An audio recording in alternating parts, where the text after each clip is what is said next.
Chapter 50. Then Joseph fell on his father's face, and wept over him, and kissed him. And Joseph commanded his servants, the physicians, to embalm his father. So the physicians embalmed Israel. 40 days were required for him, for such are the days required for those who are embalmed. And the Egyptians mourned for him 70 days. Now when the days of his mourning were past, Joseph spoke to the household of Pharaoh, saying, If now I have found favor in your eyes, please speak in the hearing of Pharaoh, saying, My father made me swear, saying, Behold, I am dying. In my grave, which I dug for myself in the land of Canaan, there you shall bury me. Now therefore please let me go up and bury my father, and I will come back. And Pharaoh said, Go up and bury your father, as he made you swear. So Joseph went up to bury his father, and with him went all the servants of Pharaoh, the elders of his house, and all the elders of the land of Egypt, as well as all the house of Joseph, his brothers, and his father's house. Only their little ones, their flocks, and their herds they left in the land of Goshen.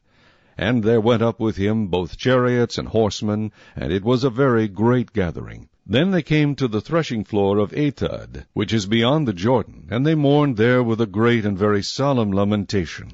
He observed 7 days of mourning for his father.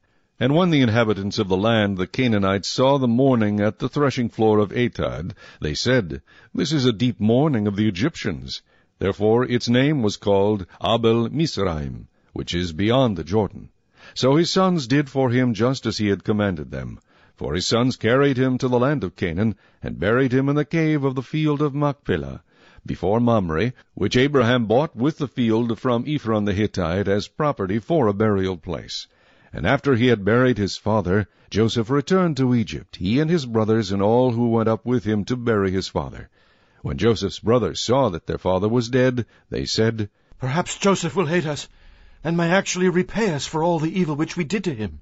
So they sent messengers to Joseph, saying, Before your father died, he commanded, saying, Thus you shall say to Joseph, I beg you, please forgive the trespass of your brothers and their sin, for they did evil to you.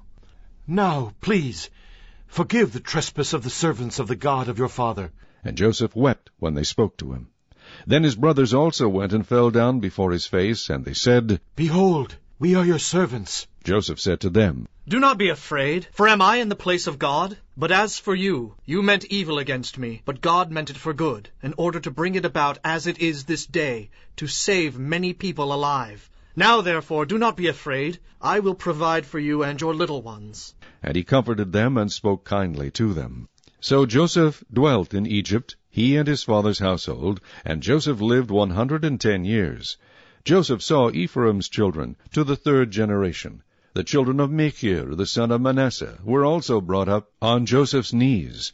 And Joseph said to his brethren, I am dying, but God will surely visit you, and bring you out of this land to the land of which he swore to Abraham, to Isaac, and to Jacob.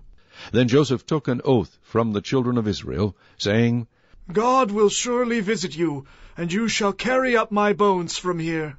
So Joseph died, being 110 years old. And they embalmed him, and he was put in a coffin in Egypt.